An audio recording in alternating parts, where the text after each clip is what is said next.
Shalom sahabat Bapak Ibu yang terkasih dalam Tuhan kita Yesus Kristus. New Chapter Message hari ini berjudul Kenyamanan Hidup. Sebelumnya mari kita dengarkan ayat Alkitab yang terdapat dalam 1 Petrus 1 ayat yang ke-8.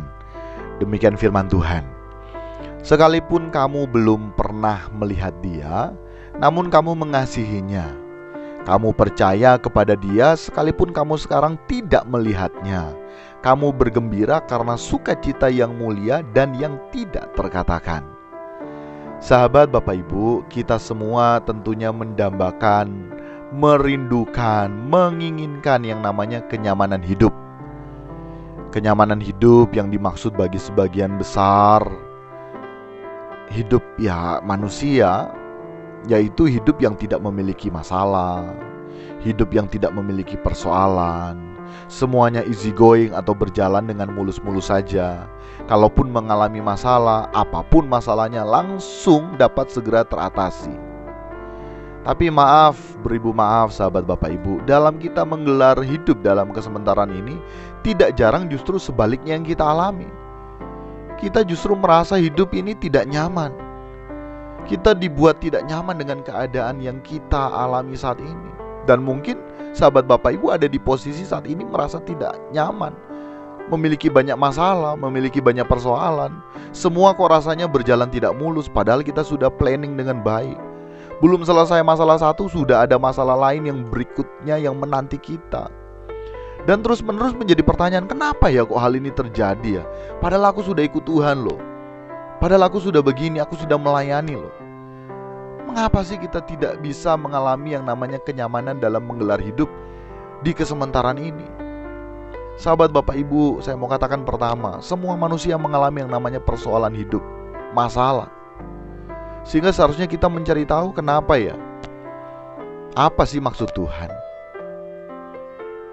Sahabat Bapak Ibu, melalui ketidaknyamanan hidup yang kita alami, kita itu sementara diajar Tuhan loh, bahwa kita tidak akan bisa menemukan kenyamanan hidup di kesementaraan ini. Oke lah, mungkin sebagian besar karena memiliki harta, tahta seakan-akan menutupi ketidaknyamanan yang dialami. Tapi sebetulnya terlihat nyaman padahal belum tentu demikian. Sehingga memang kita tidak akan menemukan kenyamanan hidup yang permanen dalam kita menggelar hidup dalam kesementaraan hidup saat ini, di mana kita hendak mengejar kenyamanan hidup dari hal-hal dunia ini. Kita tidak akan menemukan yang namanya kenyamanan hidup melalui hal-hal yang bersifat dunia ini. Nah, selain hal tersebut, Tuhan juga sementara mengajar kita agar kita tidak betah untuk tinggal di dunia ini. Justru itu dibuatlah kita tidak nyaman. Sehingga dalam kita menggelar kehidupan di kesementaraan ini, fokus kita itu seharusnya berfokus pada langit baru, bumi baru, suatu tempat bagi kita di rumah Bapa yang sementara disiapkan oleh yang mulia dan agung Tuhan kita Yesus Kristus. Oleh karenanya seringkali kita dibuat tidak nyaman. Supaya apa? Supaya fokus kita jangan dunia ini, melainkan suatu tempat yang telah dijanjikan oleh yang mulia dan agung Tuhan kita Yesus Kristus, di rumah Bapa. Nah, melalui juga setiap ketidaknyamanan yang kita alami, Tuhan juga mengajarkan bahwa kenyamanan hidup dalam kesementaraan ini hanya ada di dalam Tuhan. Nah, tapi yang dimaksud dengan kenyamanan hidup yang di dalam Tuhan ini tidak akan bergantung dari apa yang kelihatan, tapi justru dari apa yang tidak kelihatan.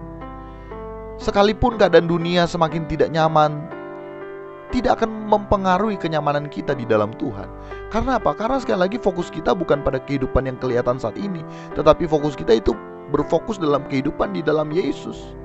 Jadi walaupun kelihatannya dan kita juga merasakan tidak nyaman, tapi sebetulnya kita merasa nyaman karena hidup di dalam Tuhan. Karena seperti yang telah disebutkan dalam ayat Alkitab yang barusan kita dengar, yakni kita telah mencapai tujuan iman kita sejak di bumi ini, yakni keselamatan jiwa kita. Jadi demikian ya sahabat Bapak Ibu, New Chapter Message hari ini, kenyamanan hidup tidak ada selain di dalam Tuhan. Dan banyak hal tadi yang telah disampaikan sebelumnya berbicara mengenai kenyamanan hidup. Kiranya dapat memberkati kita sekalian. Salam berkemas pulang, salam serupa dengan Yesus. God bless you all.